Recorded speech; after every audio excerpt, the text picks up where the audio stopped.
Hi, we're on. Well, I was going to introduce it, so you play the theme tune. Okay. Well, we can't really because the mic's set up for this. You play the theme. Okay, I'm going to start with because we've been talking about revamping the show, and John was a bit unhappy with the last episode, so we've had a business, what do you call it, executive. We'll have the business meeting in a second. And so we're trying to up our game. Also, because we've got the famous visit. This is a terrible introduction to the. No, it's not. No, it explains. Brand new show. No, it explains it. We're just, we're laying the groundwork. So this is in advance of this, I've written the theme tune, which John hasn't yet heard. So this is, part of the whole sort of restructuring the, So you can critique it afterwards. Tell me whether you want me to do a recorded version, then we can add that to the new show.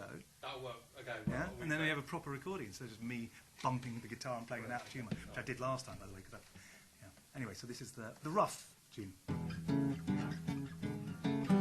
You're listening to Unlistenable's latest podcast. But why is it called Unlistenable? I hear you ask. I give it a few more minutes and you'll understand. And also why some would like it to be banned. You're listening to Unlistenable, and that's what I said. Oh, we like talking bollocks on the internet and ramming our opinions down people's necks like virtual intellectual oral sex. You're listening to Unlistenable and our latest show. You can leave a comment in the comments below, but please don't compare us to Adam and Joe. If you think they're much more funny, we don't want to know.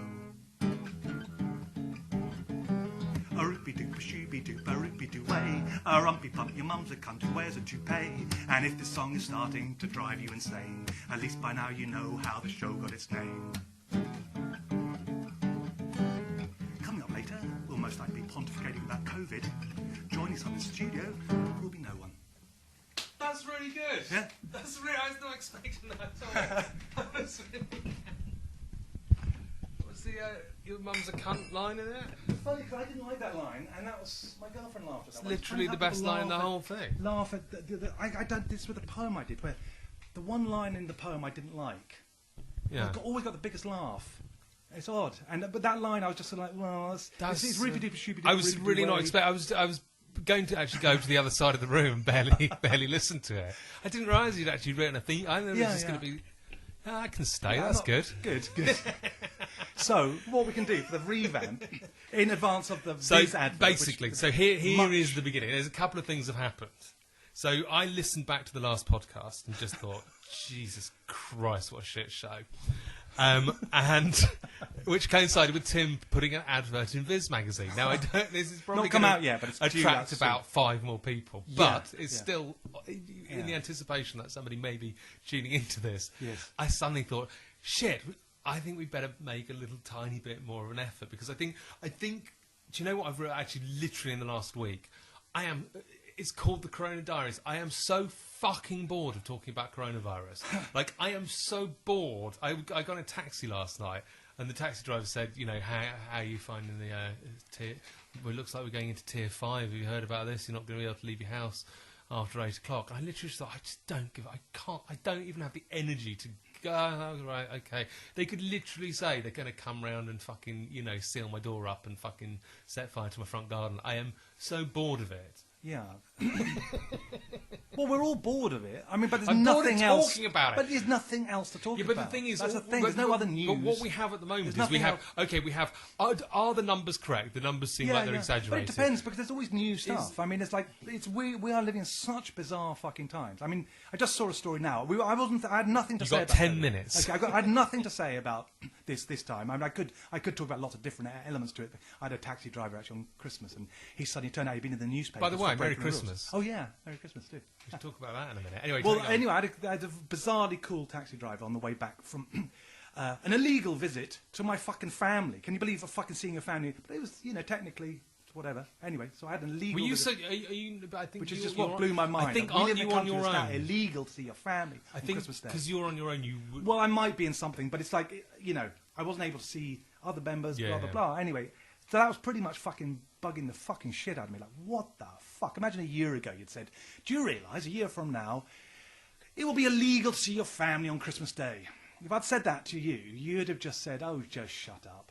You know, Yeah, I really would. I would have thought and you would one of your everyone mental- would. Right, Everyone would yeah. just say, "You're just fucking talking bollocks." No, not in a million years would that happen. Well, it You happened. occasionally say things where I just go, "What the?" And it would have gone into that category. Yeah, Of, "The it would have fuck been is beyond anything I'd have predicted, because Yeah, it even the really would. maddest shit I've thought, and a lot of it's come right. But the timescale, to think that just a year from normality to that, you know, even I just wouldn't have fucking believed that would be remotely possible. Yep. So I came back in this cab journey. Someone got for me an Uber, and I was like, "Oh, right, I've got to wear a fucking mask, of course." Yeah. And I saw the guy wasn't wearing one, so I just thought, I got in the Hello. cab and I said, "Do you mind if I don't wear one? How you feel?" And he says, "Oh my God, I'd love it if you didn't wear one." I said, "They're the bane of my fucking life." And it turned out this guy was the coolest fucking cab driver I could have stepped in. He wasn't like super cool, you know, on any level, but he was just the right guy to have spoken to. He fucking hated the whole thing, thought the whole thing was bullshit. Started talking about the numbers, saying, "What do you think of the numbers?" I said, "Well, they're completely exaggerating this." And it turned out he'd been in the papers for organising 3 weddings where as parties, because he's Asian, and Right. he'd got around the laws by somehow putting on these parties, weddings, where he'd sort of said it's 15 people only. And then, other people turned up, but nothing I could do about it, officer. He got, busted. 10,000 quid fine. yeah. 3 10,000 quid fines he's facing. Is that why he's Ubering on Christmas Day? But they haven't dropped it. He managed to sort of talk his way out. He said he'd been in the newspapers for this, so I'd be interested to sort of probably find who he is. But He got 10,000. He Okay, has. by the He third said one, they he's all- a no, but fucking he's a idiot. canny guy. He figured out how to get around it because he knew they probably weren't going to prosecute it. So Right. he basically said he had it on video proof of stuff but he said he was bluffing. He didn't have any CCTV, but he just told them, "No, I can prove it. I was out the room when they showed up. I asked them to leave. They didn't. So now they're all leaving." And anyway, so he'd got around it, and they'd sort of basically hadn't prosecuted. And so he said, "I think they're all gone now. You know, the limit's gone for the case." So. So I got in the cab with this guy. So I quite pretty. I ended up giving him advice about vitamin D and all sorts of stuff. Like he had sleep apnea, and I sort of giving him some advice. And we had this really good. He's even asking me, he said, about lockdown protests. He said, "So have you been on any?" I said, "Yeah, I've been on 3." He said, "Can you tell? How do I find them? Because I want to do. So I had a great fucking journey, actually, as it turned out. Yeah. On Christmas Day. So that was really. But this idea that you can't. We should talk about something else. It's like I don't think we should talk about there's something else. I mean, I agree that we should, but I think but what we the need thing to that do, we're I going to think sort of try to. what I'm going to do is I'm going to bring some structure to it. I think if we're going to do a podcast, I think we can't just doom scroll all week. Yes, and I agree. and then catastrophize because I I agree. feel like we're going over the same. No, I think that's ground, and I'm just sort of I don't. On a skate. I feel like I need to wait. I feel like we need to wait until March. I really do. Yeah, I know. You've got this thing that March is going to be over. I don't don't see it. I want it to be true, but I don't see any obvious reason why that would be true. But it wouldn't surprise me if okay. What I noticed last time is the way I feel about it is I'm just sort of like, it is shit, and I think there's a lot of dodgy stuff, but I don't know, and I have major frustrations, but they haven't really changed week for week now. I think it's just a fucking nightmare, and I just the things. I mean, you say that. I just literally, I had nothing prepared for today, and then just literally an hour ago or something, I can't remember what it was. Someone put a video saying, "Check this out," or something, and it's a woman who'd filmed a hospital. I'm actually risking a certain God knows what. Yeah, I've seen this. It was in the paper. Gloucester It was in the paper. Yeah, Gloucester Hospital, Royal Gloucester Hospital, I think it is. Yeah. She filmed in it. Big hospital. Yeah. Completely empty. I mean, she found at the A&E ward, there was she counted 15 people in the A&E ward. She walked the whole place. It wasn't even a nurse, nothing. Just completely, you think that the fucking, is some apocalyptic scenario had occurred. There wasn't even staff, like I say. She eventually found an A&E ward, which is about to, a fifth full or something. She filmed this, put it on YouTube today, I think. Yeah. Then by the time I posted this, by the time I got back to it, it had been taken down. So my post was removed by Facebook. Mm-hmm. And then turned out she'd been arrested. Yeah. There's film of her being arrested. I've got the film as well. I've got the video of the hospital as well. That happened today. I mean, it's unbelievable. I mean, what that suggests on so many levels, that one bit of information is just like alone. It's like, what the fuck is going on? How is this hospital empty in this thing where they're supposedly overrun, and they're using that as a justification for shutting down the entire fucking country? And they've got an empty, full hospital. I really don't know. Empty, like never in history has we've ever had an empty hospital. But in the middle of a pandemic, supposedly. And why the fuck was she arrested? I mean, it just raises so many questions and just is so fucking sinister. So to sort of say, we can't talk about it. It's like, unfortunately, it's really hard to avoid. I'm not saying we because can't talk about there it. is so many developments that I don't really want to either, frankly. I think what we're going to do is we're going to do 10 minutes. We're going to do 10, But I agree with that. No, I'm all for that. I'm all for that. And then I think every week we'll bring a. By the way, I might be dying. No. Again. What now? Aneurysm. Aneurysm. Well, okay. Is this a place we should be talking about this? Is like Jade Goody on Big Brother saying, I got cancer. Well, it's not confirmed. Well, yeah. So, for a week leading up to Christmas, every time I was going to bed, I was having pulsatile tinnitus, where you can hear your... Yeah. What did you think it was? I get pulsating things sometimes in my No, where you can hear your heartbeat in your head, in your ear, in my right ear. I can just hear, every time I go to bed. Right. And then it got more and more and more serious to the point on Christmas Day, I could hear it in the day, and then Boxing Day, just all day. Right. So I Googled this, and it said... call your doctor. So I called the doctor. They always say call your doctor. That's pretty much guarantee any symptom. Call your doctor because they can't cover themselves. They can't say don't call your doctor in case it turns out that you have got an aneurysm, and then they suddenly sue them. For saying, I was told my doctor. not to call my doctor. I called my doctor, and I'm so used to calling the doctor. And I'm going. And they go, don't worry, it's fine. She said, oh, okay, right. Well, what I'm going to do Are is you sitting down? Yeah. Do you know Edwin Collins? That's what you're going to be like. Have you seen My Left Foot? She said, I'm going to do an emergency referral to ear, nose and throat specialist because that does need to be checked out because it could be an aneurysm. Right. So when you say it could be an aneurysm, that's just sort of balancing by my ear that I can hear. So it's like being able to hear the thing that's going to kill you, like a tumour going all day. So it's just got this sort of drumming my way to the gallows. Yeah.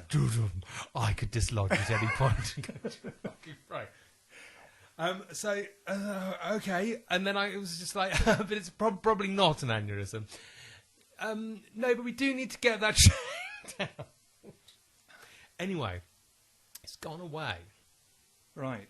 So obviously you Googled it afterwards, aneurysm and all the other stuff. I mean, what did they say? I mean, is it something you can just remove? It does say, well... or just goes away, or what? I mean, an aneurysm goes around your brain. I mean, if something goes into your brain, it's not, you kind of... I don't know how these things work. I don't really know, because the thing is, it's actually sort of gone away. So either it's dislodged and it's like hurtling towards my, cerebellum, or it was just, it could be one of many things. I did look it up. It could be one of several things. None of them are particularly great. Yeah.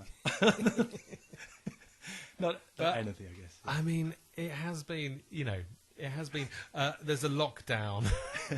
It's that shitty week between Christmas. It's winter. And you might be dying. Yeah. So it hasn't been the greatest. It was actually, Christmas was actually quite good. Christmas Day was pretty good. I took so much Valium from a previous phone call to the doctor said, I'm flying. Could I get some Valium, please? Because I'm terrified of flying. So I want to be flying. So I ate Valium like popcorn and drank Peroni and had a great Christmas day. John is normally teetotal, by the way, just so people know. It's not what he does every day. Yeah, but Christmas is a fucking nightmare to get through. I fucking hate Christmas Day. Absolutely hate it. Anyone who likes I don't mind Christmas and I don't mind it's birthdays I hate. I spent a birthday being checked out for a brain tumour once. Well, obviously it wasn't a brain tumour, but they did actually, I thought it might be, and the first thing they did was they got a torch, put it in my eye, which I knew was the first. So the first thing she checked. Oh, right, it wasn't a CAT scan. They were... well, I don't know. Well, no, it wasn't a cat. No, it wasn't that. But they did the first thing, and I thought, oh Christ, she thinks it could be a brain tumour as well.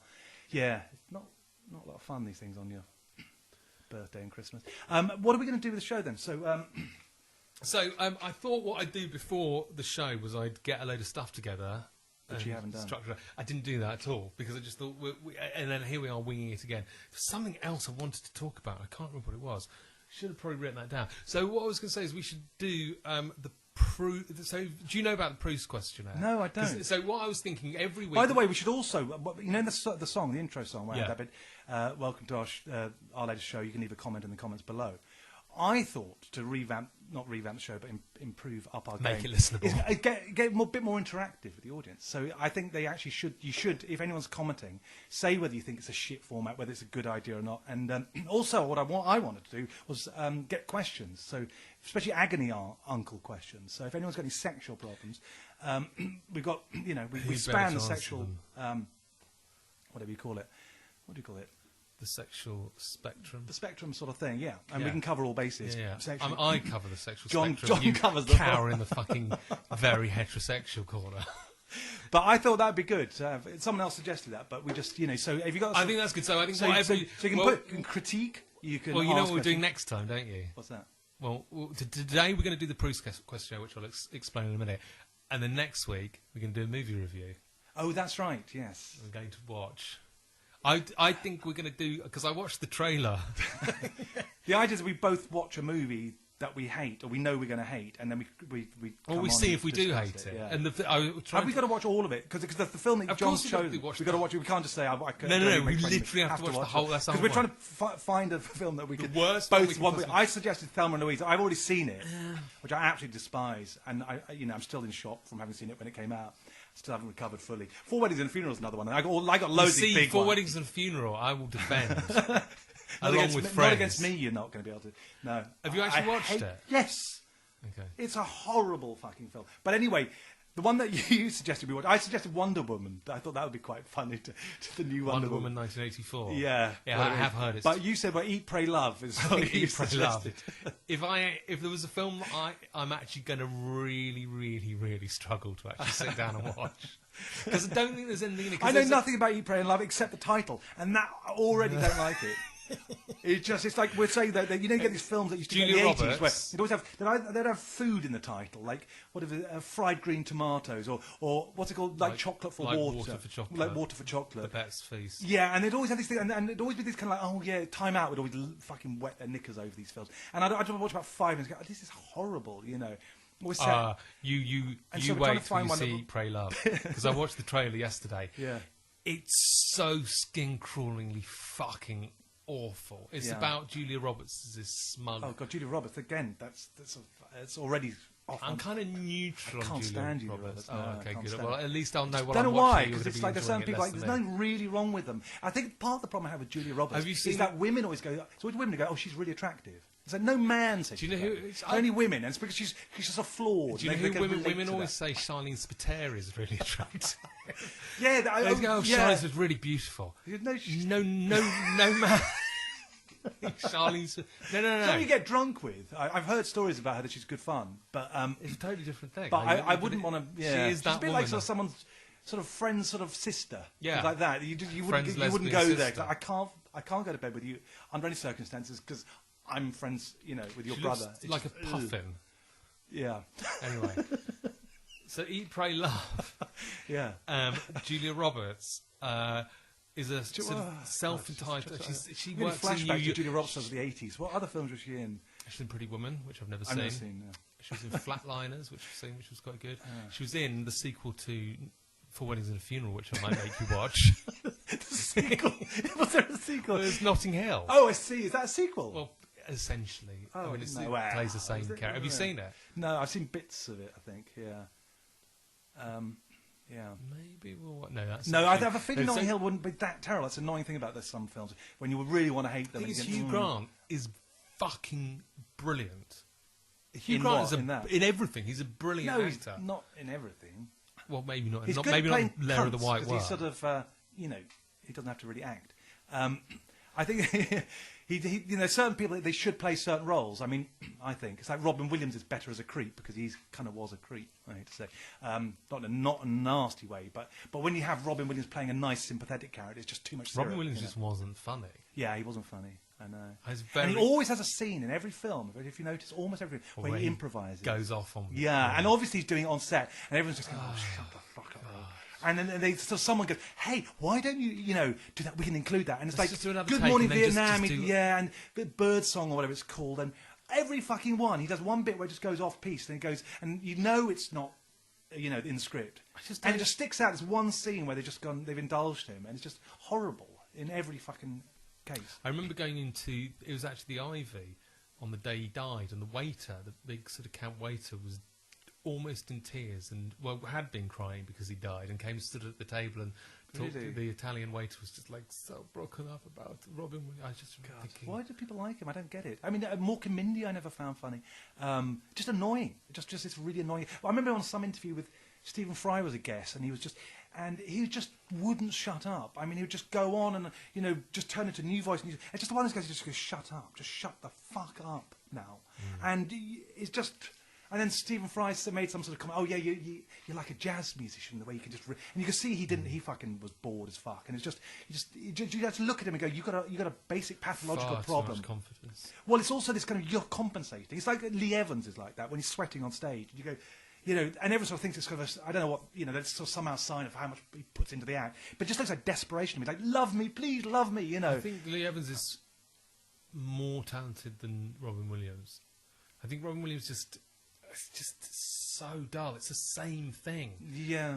It's just not funny. I mean, it's clever, but it's not funny. It's like when people... You can always know when something's fucking not funny and it's clever. It's because at the end of it, they clap. It's a really weird juxtaposition between this sort of zany, happy guy and the fact that he hanged himself and cut his wrists while he had some terrible brain illness, which I'll probably be doing in about 6 months' time.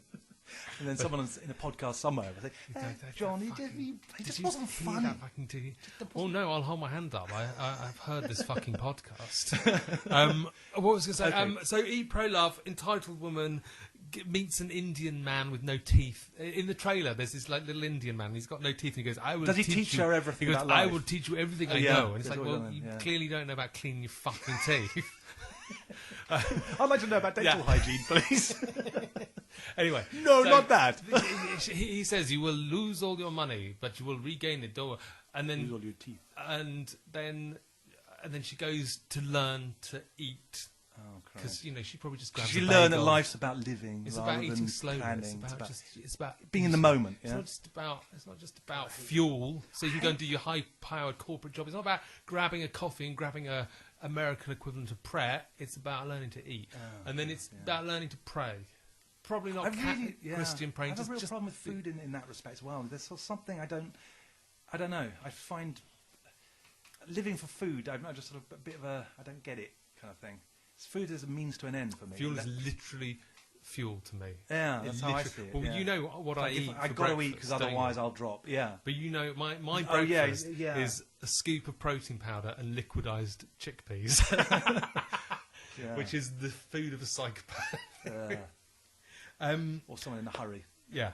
Yeah. So then she goes and learns to eat. She learns to pray. She learns to love. So we're going to watch it. God, that sounds great. I can't fucking watch. I mean, the trailer was horrible to get, but I think we have to watch it. Okay, well, we're going to try. So we're going to try and do that. I don't know if we'll do that for the next. Well, but we're going to do it for the next. What do you mean we're going to? I want to do Bridget Jones's Diary 3. I thought that would be good. Or Sex and the City 2. Or Sex and the City 2 is the worst film I've ever seen. Have you seen it? That's a fucking open sewer of a film. That is fucking unbearable. My very camp friend took me to see, begged me, dragged me to go and see that in Leicester Square. I didn't really know what it was because I'd seen the TV series. I don't think the TV series was terrible. I mean, I think it's fine what I saw of it. I can see why people like it. I just sort of seem to remember it not. I just don't remember it being terrible. Sex and the City 2. Fucking hell. It's so bad. It's so horrible. Have you seen Bridget Jones' Diary 2? Because I saw the end of I've seen the one where she goes to prison. She's dancing in the prison, teaching them. It's in Thailand. Thai I caught the last 25 minutes. I read a spoof of it. And then waves at them and goes, "See you later." Yeah, and they all learn from her. And she's she's like, by all the guards. It's appalling. Yeah. So hang on. What about these questions? Because how long we got?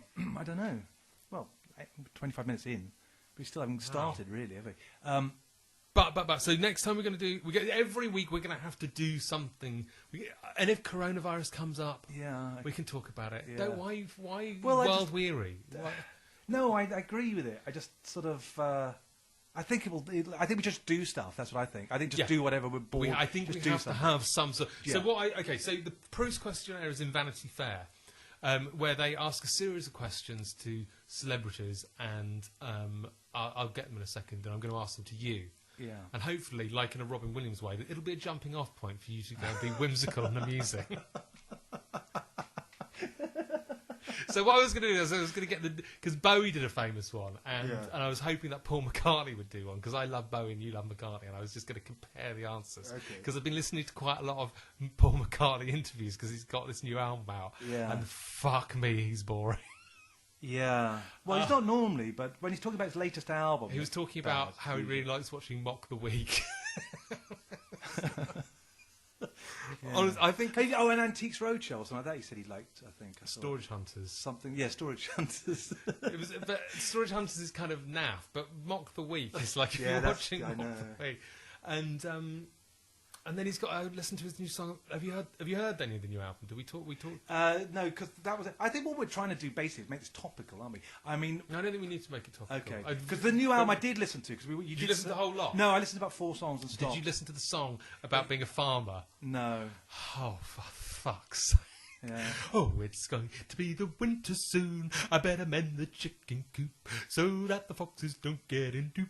I mean, it's just fucking... It's frustrating. It's so like, I heard. I mean, the 2 of the tracks that were meant to be good. I mean, they were all right. Maybe they'd grow on me. I mean, it's not like terrible, but it's just sort of just like, I don't know. His mouth's gone really baggy. Has it? It was like I don't know what's happening. It's like all the elastic and muscles gone in his bag, and it's like a sort of balloon slowly deflating. It's happened to Alan Bennett. I don't know if Alan Bennett on the Times Literary Supplement reads his diaries every year, like at the end of the year. Yeah. And it's gone from, oh yes, I was up in Yorkshire. By now it's just like this, I can't even do it. I haven't got the lack of muscles. But every year it becomes anaesthetise your lip.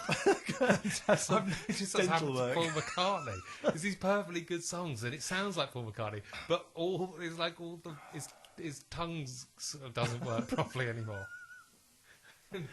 I shouldn't be laughing. This is one of my idols. But yeah, I don't know. Let me get my phone. Okay, let's do this thing. I don't think we'll probably get through this questionnaire. Okay. Great. I actually think this is a terrible idea. Okay, go on. Let's. Okay. Go. Let's get. So, okay. So I don't quite know what the origin of the Proust questionnaire is, but it has got some rich history, but I didn't bother to look that up either. I'm glad you prepared, for this. I think it's going huge. Oh, look, at any point we can talk about how shit it is that we're in lockdown and coronavirus. No, I didn't want to talk about that. I mean, anyway, go on. Anyway, okay, so the first question is, what is your idea of perfect happiness? Oh, Christ. I don't fucking know my idea of perfect happiness. There's no such thing. I don't know. I don't know. Well, how do people answer that? I mean, you could say, wake up, my girlfriend brings me coffee in bed and we do this. I mean... I did one thing, going as a springboard and all that. I did once write down the best 10 moments of my life. I tried to put them down. Really? What age? On drugs. What implement were you... Yeah, I mean, obviously that is actually fucking true. They were. There's a moment in Hyde Park where I had a sort of pretty much religious experience that never left me. Absolutely mind-boggling sort of realisation that everyone is sort of eat, pray and love sort of moment. Yeah. Actually, I suddenly realised life is about food. No, yeah. I realised that this is actually quite good actually, because this was I think my number one peak moment in life. Yeah, it was mushrooms. I think it was a microdot, half a microdot or something like that.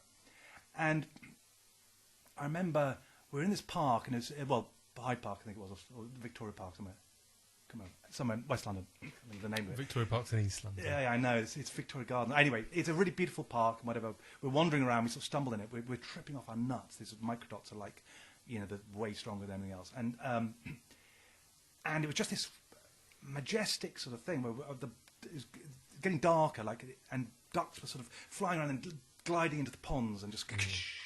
And it was just like waves of this kind of feeling of nature. And I suddenly sort of realised that nature wasn't just something... I always thought of it as something that's outside you. And I suddenly realised, no, we're inside it. But the unhappiness is from the fact that we think we're outside of it. It's like once you accept that you're a molecule within it, you feel at ease with everything. And anyway, so I have this kind of revelation. I remember looking at moss on a tree and seeing like sort of just being fascinated by the moss and feeling the kind of the colours and the sort of pulsating, all this stuff. And anyway, we're having this amazing experience. It was a really, really, I remember so many bits of this trip, and it was just really extraordinary, lucky shit happened. This guy was sort of standing where all these pigeons were there around, we're sort of flocking around on a bridge or something. And this guy is sort of standing next to us, and we look at these pigeons and laughing, because they look like the way they're moving their neck sort of, like, well, I can't do it on the air because it's a visual joke. Brilliant. But it's a very funny move I just did there. Anyway, so I'm imitating a pigeon walking, how their heads move like Max Wall. That gives you a right. Anyway, we're laughing at these pigeons, me and the girl, my girlfriend at the time, and this guy, and we're just sort of going, wow, this is so incredible, And so this guy comes out next to us in a long coat, pulls a microphone out of his pocket, and starts interviewing this pigeon. And starts going, so how long have you lived in London, right? And then goes, so what's it like? So you rent, you squat, and we're on tripping, on acid, and watching this guy. Just like he must have been some joker, some Irish guy, just happened to have a microphone in his pocket and was just sort of a character, I'm not even trying to be a character. He just was very, very funny. And did this, and just like, oh my god, of all the people and all the things to stumble on, as we're in the middle of the trip, a guy pulls out a microphone and interviews a pigeon right next to us. It was so fucking hilarious. We just couldn't believe it. And then we could go and see all the moss I was telling you about, the Moss movie, and the ducks and all this stuff. And we go, fuck, and the colours as the sun sets. And I'm not a nature guy, by the way. Vaguely, I kind of like animals, but I've never got nature. I've never looked at a sunset. I've always thought, what the fuck's the point of standing watching a sunset? No, nothing more boring in the fucking world than going up on a hill to look at a sunset or something. I've never got that. And suddenly I was like, now I get it, And anyway, in the middle of all this stuff, and it's just like so absolutely perfect and brilliant and mind-blowing, I suddenly heard the traffic from sort of Hyde Park or the road, and they go beep, beep, beep, beep. They're obviously stuck in traffic, people. And I suddenly thought, they're all, trying to go somewhere. They're all thinking, that's why they're beeping, because they want to be something. They go, when I get home, I'll be all right. I just want to get home. But I know that when they get home, they're going to say, tomorrow morning, or next weekend, I'm going to have fun. And then on the weekend, they'll be, when I go on holiday. And it's like everyone is travelling, always trying to go to find their place where they're going to be happy. And they never find it, because they're always thinking of the next thing. And the secret is just here, in this park. You don't need any money. You don't need anything. You just need to stop running and just accept the moment. And it was journey, like, honestly, it's the eat, pray, love moment, like I say. Yes, it really is. But honestly, that was something that was just sort of suddenly, like, I just felt so sorry for them, actually, more than anything. But that was a moment where I sort of, like, majestic realisation that I've never forgotten. Never forgotten that. And I think it's completely true. Well, the psychedelics, even if I don't live by it myself. We have filters in our brain to stop us realising that. Because those people have to get home. Otherwise, society. Yeah, I do realise that as well. Function. Because if you continue like on acid all the time, you don't fucking do anything. You'd be dead. You just watch all the wallpaper. The people who thought like that died out. And you'd never plant any seeds to grow any crops. You'd die of starvation within a few days. Yeah. So you have to be neurotically trying to get home. Yeah, and move on there to is the a place thing, for the next that. thing. Yeah. But anyway, talking of perfect moments. Yeah. So I realised when I wrote this list, I wrote about 10, and it's like, oh my god. When did you write this list? It was a few years ago. I just suddenly decided. I don't know what it was. I suddenly thought about writing peak moments in my life. There were a couple of sort of transcendental moments that were natural as well. I've had a few that were as powerful, actually, but weren't even induced by anything. But it was a bit disturbing to realise that almost all my greatest kind of moments... This is the problem is... not even sexual, by the way, because sexual you'd expect would be in there. But actually, they didn't really kind of match that. I've had some lucky breaks. There'd be about 7 blowjobs in my top 10, I'd have to say. And then the other 3 would be drugs. Right. But I always think it's funny when drugs in a way. It's a horrible thing when to you say, meet people who say, "Yeah, there's 2 things that really annoy me." There's people who say, "I don't need drugs to have fun." And it's like, yes, you do. It's you've never had. You've never taken ecstasy. Because once you take, I used to think like that, and then you take ecstasy and go, "Oh, okay, yeah, this is definitely like 1,000,000 times more fun than not being on ecstasy in any other situation." Yeah. And the other thing is when people say, "Yeah, I couldn't take heroin because I'm just got such an addictive personality." Why is that a bad thing? Because it's fucking heroin, you idiot. It's not like Yeah. Yeah. Okay. Yeah. Anyway. Yeah. There are people who dabble with it and just sort of try it once or twice. Quite a lot of people tried it once or twice. I've known. Yeah, there are. But it's like these people who single themselves out as I'm a very if I have 1 chocolate biscuit, I'll eat the whole packet. That's why I can't take drugs. Shut up. Okay. So in answer to your question, my perfect experience would be a microdot in a park. Yeah. Pretty much anywhere. As long as it's not cold. Well, this is why enlightenment. This is why the clue to enlightenment is the fact that you don't need, you need the yoga mat and very basic life to like happiness is about that. Because my best times have been upside down behind the sofa on ecstasy. It's like there's been. Why were you upside down?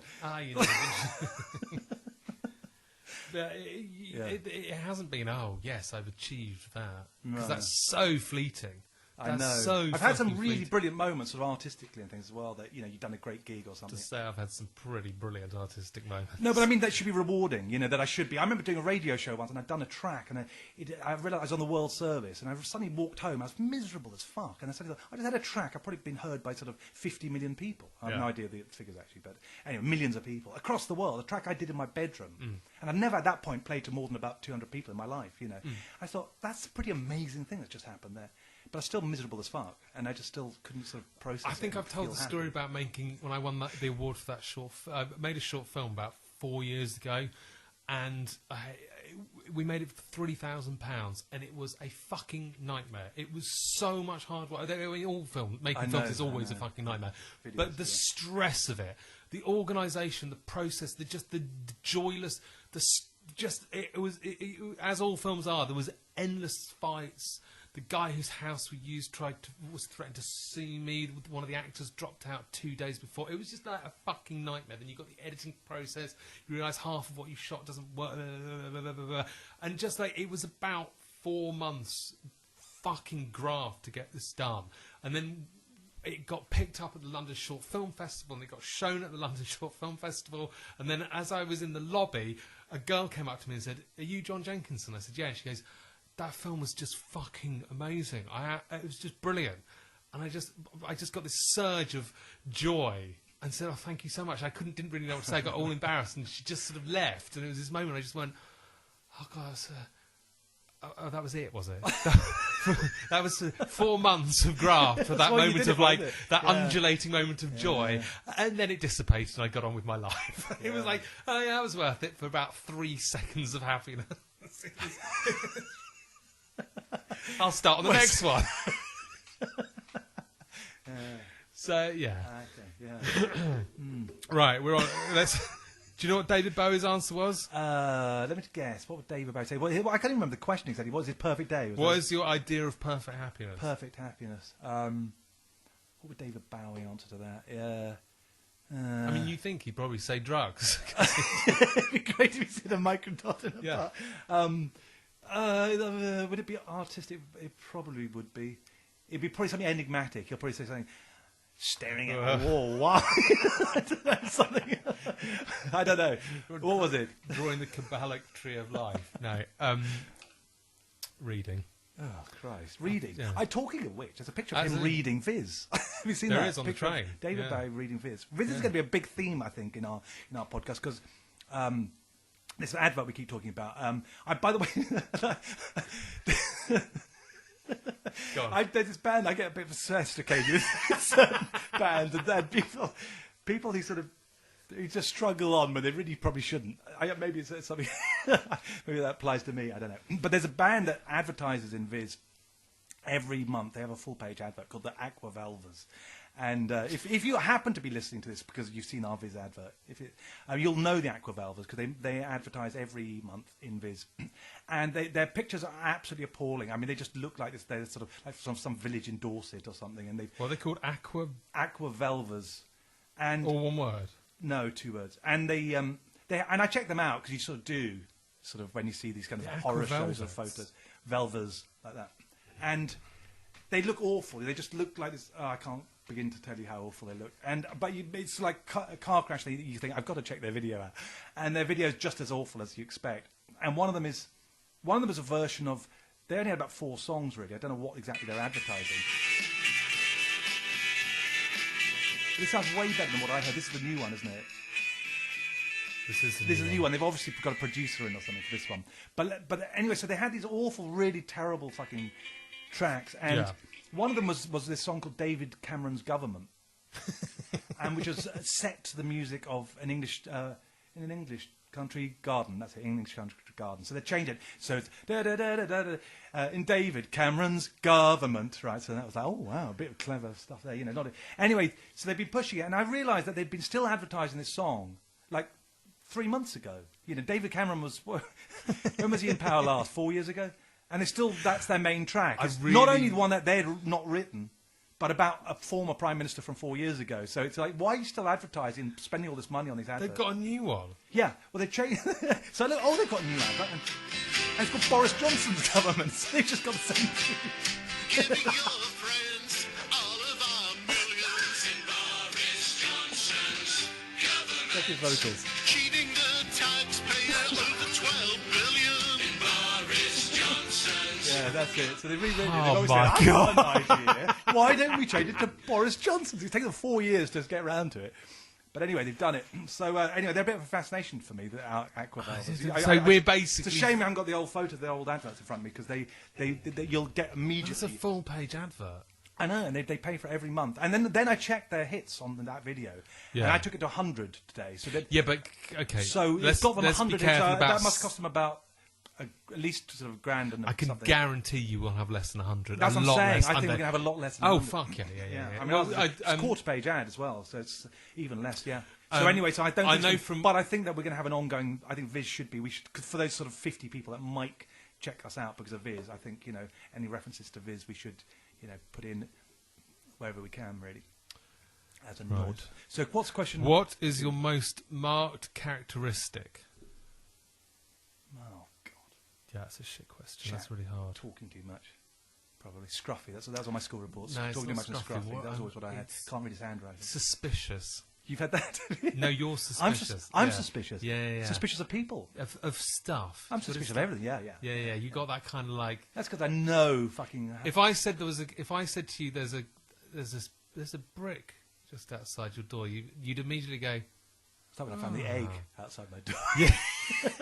That would have freaked me. That would have freaked me buried out. in the plant agree pot by my front door. Yeah. There's an egg buried, and that fucking freaked me out. I had a bit of a psycho girlfriend at the time, and I suddenly thought she was quite witchy. And I suddenly thought, is this some kind of fucking... And I looked it up, and there was a sort of thing of fertility thing, of putting spells on eggs, Yeah. And I thought, oh, shit, what the fuck's going on? And then at some point someone told me... It was me. Was it you, Tom? Yeah. Yeah, it's a fox, he said. Yeah, fox They bury bury eggs. eggs. Yeah. Yeah. But you know what you say about the suspicious thing? I have to, in my defence, I'm also really trusting of people without knowing much about them. I'm like this taxi driver, and I instantly trust people. I look at certain people. I've bought guitars and stuff where I've sent people money on the net, or amps and whatever, and I've had no guarantees. And I just on the phone I've gone, I can trust this guy. Yeah. And I've always been right. I don't think it's ever backfired on me on that one. I get gut instincts about people. That's what I believe it is. And I see people always say, you make friends really easily. I go into bars all the time, and I'm chatting away, and That's true. And it's like I said, no, I don't. It's what I do is I select people I get a good vibe on, and then once I get the good vibe. It's a feeling thing. It's like a warm fire. You don't need to know anything about them. You can do it even if you can't speak their language. And you go, that guy I like. There's something warm. You can tell it's quite easy once you know what to look for. Really? Also, they're very open. They don't disguise anything. Most people are guarded in what they say and how they move. And when someone doesn't care how they look, you can go, that guy's not got anything to hide. I've made a big mistake with this. The people who sort of say whatever they want. I've made some catastrophic mistakes with. No, that could be a psychopath as well. Yeah, so you've got to be aware of that. Yeah, I'm not saying whatever, Yeah. but even with I don't know. Yeah, but generally speaking, I get senses of people, and I don't remember. I can't remember the last time it was badly wrong on anyone. And when I don't get that vibe, which I also get strongly, I get hunches about people being dodgy. I fucking constantly, I've seen fights before they've broken out. I've been in bars where I said, that guy is going to kick off in the corner there. And it's an odd thing. I feel it. It's really horrible, actually, because when you feel it, I can't even be around certain people, cause in bars even, because I have to walk away from them, because I can feel this energy from them that I don't fucking feel comfortable about. Most people just go, I don't know what you're talking about. But I really feel it, and I don't think it's made up, because so often it's right before it, they turn out to be violent. There's a guy, and also people I didn't like in bars. I had one guy, I couldn't understand where I was ready to punch this guy out, and I don't fucking start fights ever. But I don't know what it is. I was like, and I had this with Liam Gallagher, funny enough, in a club as well. I was like, if he tries, no, but it's really odd. But then again, I found out he was looking for fights at that time. And these people, the guy I had that feeling with, he'd glassed someone. He'd been in jail for glassing someone, and I didn't know that at the time. And it's in a very kind of normally cool club. And I was like, that guy I don't fucking like. If he fucking tries anything, I'm going to fucking go for him. Now, I had an argument actually that. can't go into details, but a guy outside a club. God, it's a fucking phenomenal story. This guy, I was with my girlfriend and someone else, and we're at the end of the night, and we got into this sort of argument about, I don't know, it was one of those funny nights where everything was kind of not right from the beginning. So I think it's a full minute, like all sorts of astrological things that happened then. And this guy at the end of the night started interrupting this argument that I was having with my girlfriend and her friend. And we were having something, I don't even remember what it was about, because we were all drunk and whatever. I know this story. And this guy starts kind of going in to me, saying, like, yeah, you need to listen to the girls, the women, you know, whatever. I said, look, excuse me, we're having a private thing. Can you please just... And then about a minute later, he says, you know, and starts saying it again. You've got to listen to them. You don't, you know, you shouldn't do that stuff or whatever. I said, look, it's none of your business. Please, this is stressful as it is. Please, can you not interrupt me, please, or this situation? Can you just stay out, please? I was like that. I wasn't being, whatever. Then he does it a third time. And I fucking, at this point... I was already really stressed out of a long evening of stuff. And this guy, who was just, like to say, we're coming down the stairs to leave, to go, I think it's the cloakroom or something. And I was fucking, like I say, I don't get like this very rarely, but once in a while I do. I was really close to just grabbing him by the neck and throwing him down the stairs. And then I thought, I'm a regular here. That's not going to be good on lots of levels, you know. And I had to really fucking take a deep breath at that point. Like I said, I was really stressed from the whole night already. And this guy, anyway, so then my girlfriend sort of has a word with the management, sort of gets the guy to sort of back off and whatever. We leave. We have a fucking shitty fucking... Anyway, that guy ended up going out with my girlfriend's friend. The same guy. Turns out she meets this guy. My girlfriend goes and meets this new boyfriend. This girl doesn't even live in London. Like, lives like, I won't say, but outside London, another county. Yeah. And... ends up going out with the same guy that we met. She's got no connection to this scene. No, they're just completely random. She ends up going out with this guy. And I said, that guy's a psycho. And, of course, it turned out he was a psycho. I found out later. And whatever. But, I mean, the odds of that, I mean, it was absolutely extraordinary. That is incredible. But also that I was completely right. I mean, I just said, that guy, there's something very dark about him. And it turned out that it was completely I'm getting much better at spotting them. Yeah, once you get a vibe, it's narcissists. If you're listening to this and you don't know about narcissistic personality disorder... go and Google it and have a look at it, because it will explain about 5 to 10 of your previous friendships that you just go, well, this person had... You come across them all the time, these fucking nightmares. Well, people should really research all these psychological disorders. Psychopathy they should research, borderline personality disorder. I've diagnosed that in people. When people told me about some girlfriends. I mean, this guy once told me, he just went, we'd kind of got into a conversation about nuts girlfriends. He said that he was talking to... he had one girlfriend... She suddenly punched him in the face in the middle of a conversation. He said, what do you do that for? And she goes, oh, sorry, I thought you were someone else. I know someone else. Right, and then someone else told me a story on the same lines, and he said a girl punched him because he was looking at a car that went by, and she punched him for that. And anyway, I've had a few of these stories where people tell you something really random. There's one, this guy told me this story at a bar about a girlfriend that... he'd been going out with for, I don't know what it was, at least a year or something like that. She's a student. She'd get up every day to go to college or whatever. And then after a year, he discovered that she wasn't even registered at the school.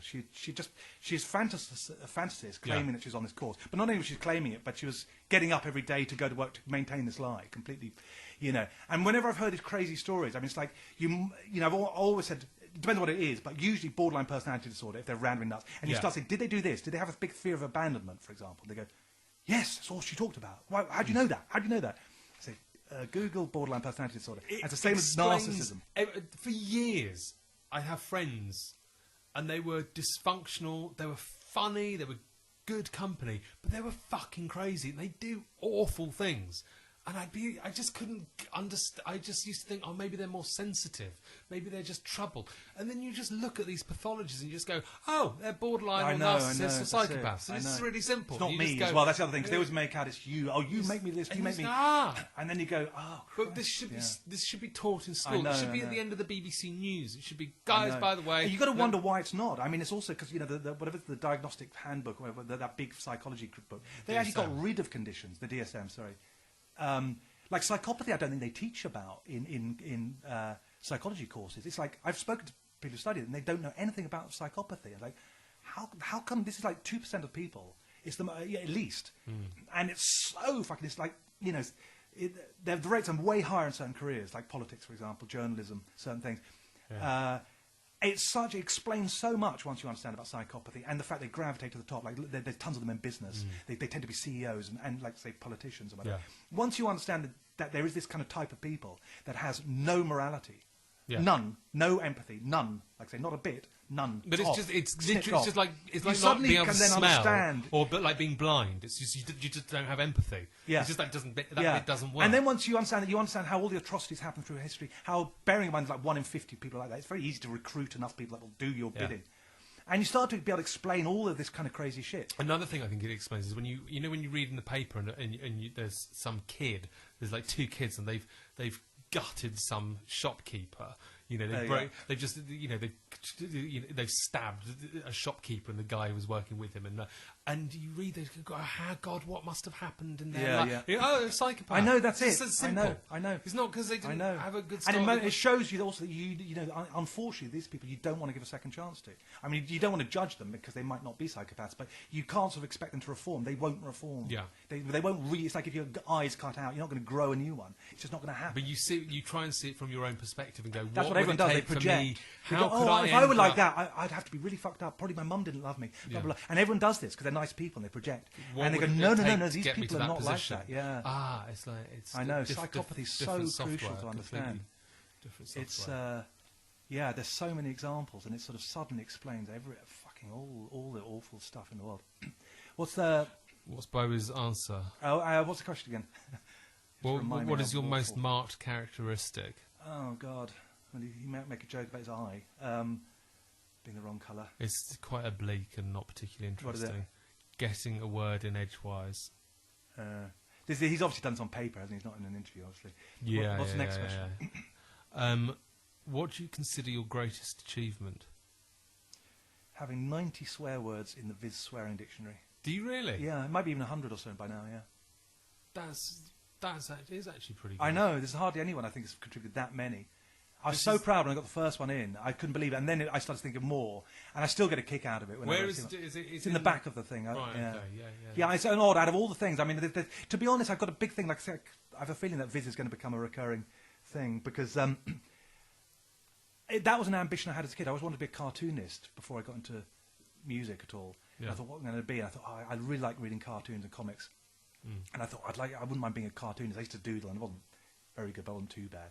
And then I ended up writing a couple of things for Viz, and then the swear. And it really was one of these things. I thought, oh my God, I actually sort of achieved that thing. I've written for the adult comic, and I've actually contributed it. And I did get a real kick out of every time, knowing that people laugh, knowing that you've done a swear word. And, maybe David Bowie might have read it.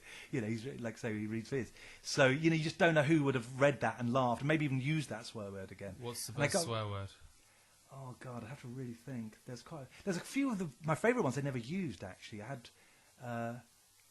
Was it lactose intolerant for somebody who refuses to swallow? Cheers. That's fucking stupid.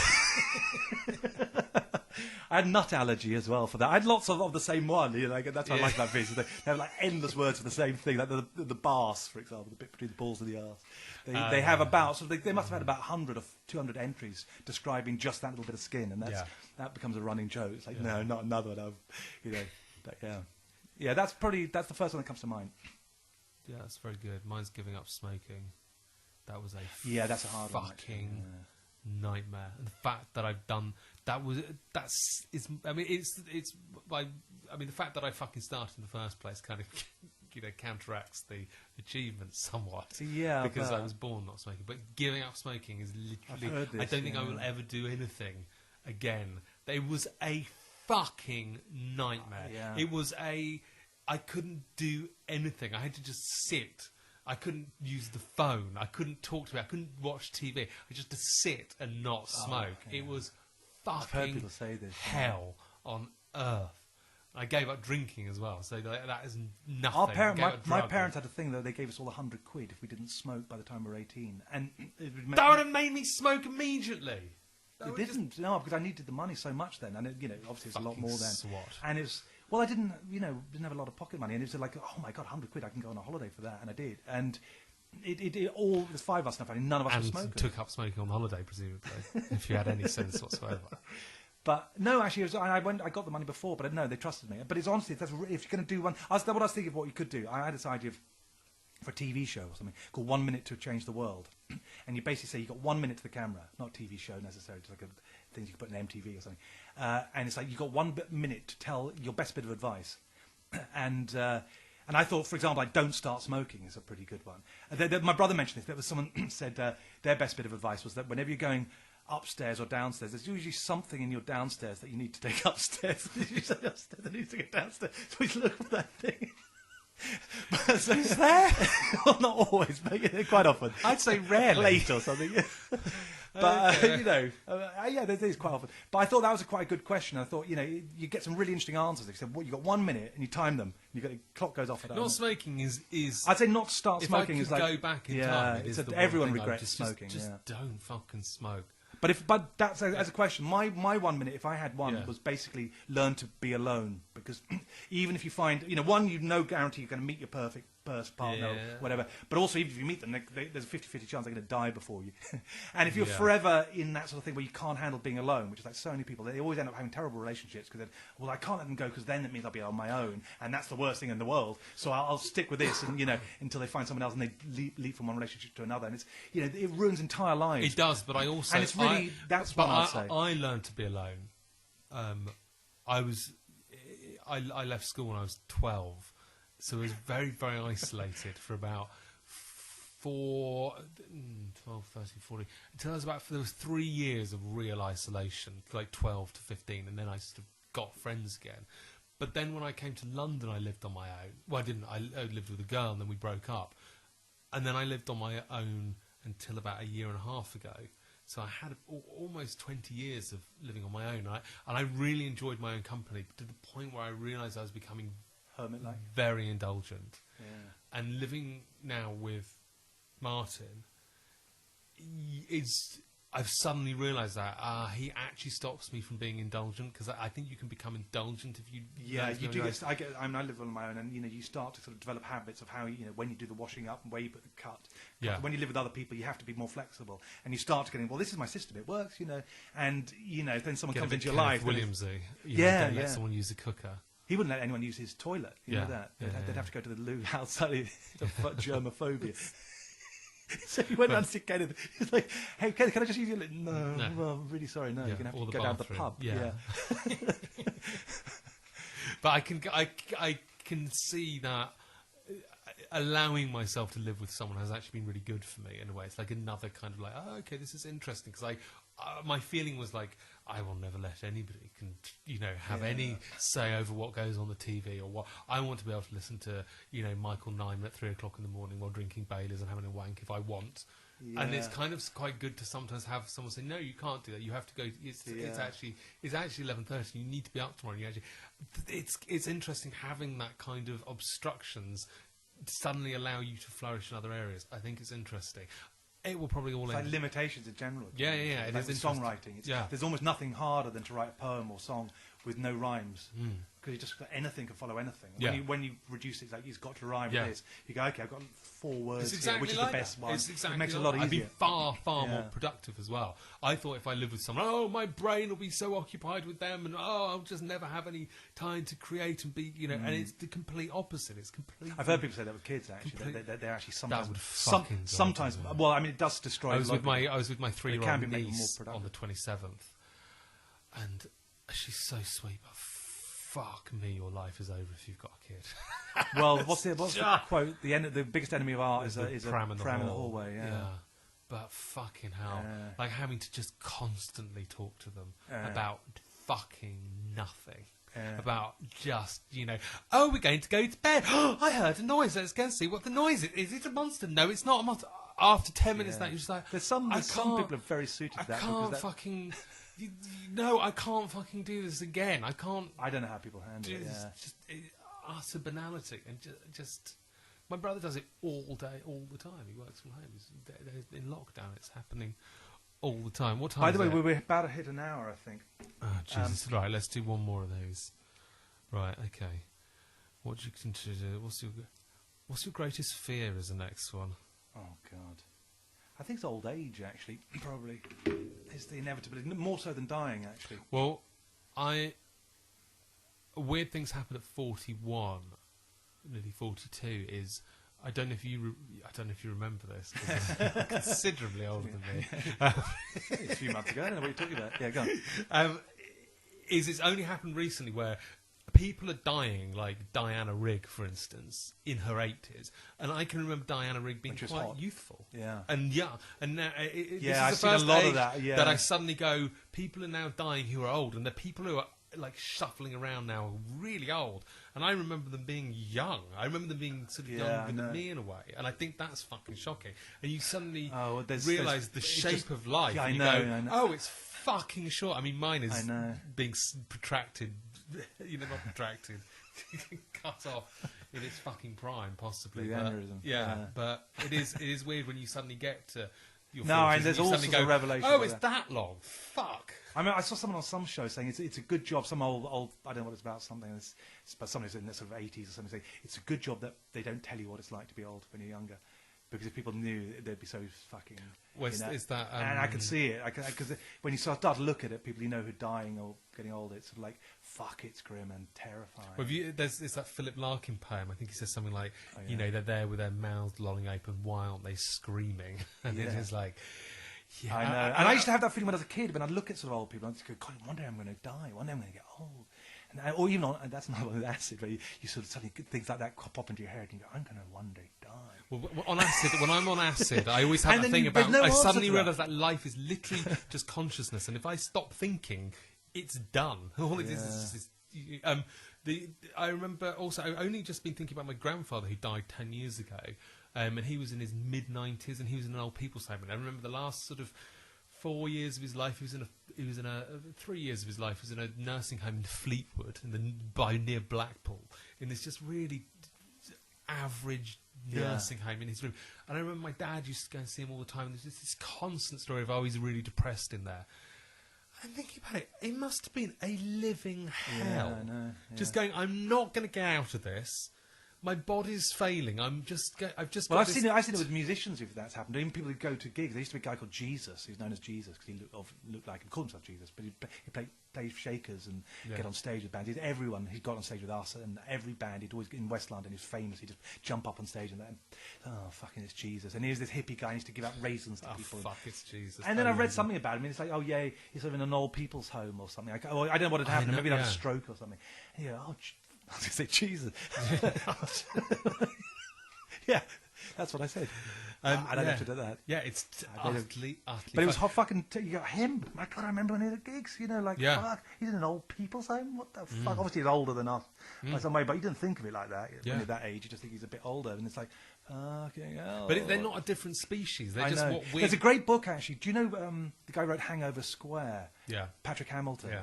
He begins one book, I can't remember what it's called, is it 30,000 Streets Under the Sky or something like that?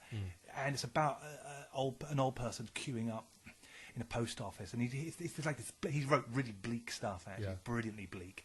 And he sort of says, like, how, everyone looks at you, as you're sort of taking a while trying to get your change out, whatever, and everyone's going tutting in the queue, as if you'd chosen to be old, and they just look at and as if you were always old, and as if it's a decision, oh, God, look at them being old, and it's like, God, that's really perceptive. He wrote it when he was like 30 or something, 25 or something. He was really bizarrely aware for that age. But that's how I look at old people. You just think they were always old. You kind of know vaguely that they used to be young. I was talking to my nan the other day. You can't quite get your head around the fact they were ever young. My nan's 93, and I was talking to her on the phone the other day, and she's sort of like, oh, hello, dear, yes, oh, and then this. Was she talking like that 60 years ago? It's like when you see people really ugly and old, which most old people are. But you've got to remember that a lot of them were never great to start with. You tend to think, oh my God, look how they deteriorated. You think, but they probably weren't starting on a good spot. Most people have deteriorated by about 35. I know. And that's really shocking. I know. But there are things like that when you see these old people. You think, they may have been really stupid all along. I knew someone like that, when I was a kid. It's like the whole family was inherently stupid. And, so when they go, yes, dear, yes, that's nice, what you're wearing, and they were always kind of like that. They may have dropped their IQ, dropped 5 points. In the sort of 40s, where people, oh, hello, how are you? I think a lot of them were. I mean, a lot of people are in general. I mean, I know people, you don't sort of realise it because they look young and sort of whatever, but you actually realise when you talk to them, all they talk about is EastEnders or something. You go, yeah, you haven't, especially before that, what would you have talked about? I tell you what, my mum had coronavirus about a month ago. She had it for 3 weeks, and at the beginning, when she was really ill, she was phoning up and she was like, "Hello." She had this really Death rattle. well, no, she got this really reedy, breathless voice, and I was just thinking, if you're talking like this in your late 80s, I can't fucking have a conversation with you. You just sound so pathetic and talking of pathetic. Yeah. I can't have this conversation. Is it about one of the street people? No, it's about someone with cerebral palsy who goes to my gym. No, I think maybe there's some areas. Let's end it there. Yeah. Oh God, no. That's really. Not that I can. As far as I'm concerned, people can joke about anything, but I am quite liberal on that, and I'm not sure everyone wants to. It's not a joke. It's That's just my a thing. Like, conversation. personally, I don't give a shit. It's a conversation, but I'm not sure everyone else might. I just don't think it don't should like be. pulling my punches, but I just don't think it's a conversation that should be. If you knew me, if you knew what a nice guy I was, you'd tolerate this conversation. But you'd have to know, me very well just to know that I'm not a. I know. Complete and utter. Should we end on that bombshell? Do you think? Well, next week we'll do Eat, Pray, Love and Cerebral Palsy. Yeah, are you doing a song? No, I haven't got a song for you. I've got one written. I've got what I think is going to be my new Pasta and Beans. Fucking hell. My massive hit. They got almost over 100 hits. But I've got a new song. I actually really think it's actually. I don't like to say this, but it's actually. I think I'm really rather proud of it. So I'm going to play that next time, hopefully. Called "Livin' La Vida Lockdown," about people who love it. Enjoying the whole thing. How do you think that went? Should we switch off? do you want that discussion? Yes, let's turn it off. Okay, thank you for listening. Bye. Bye.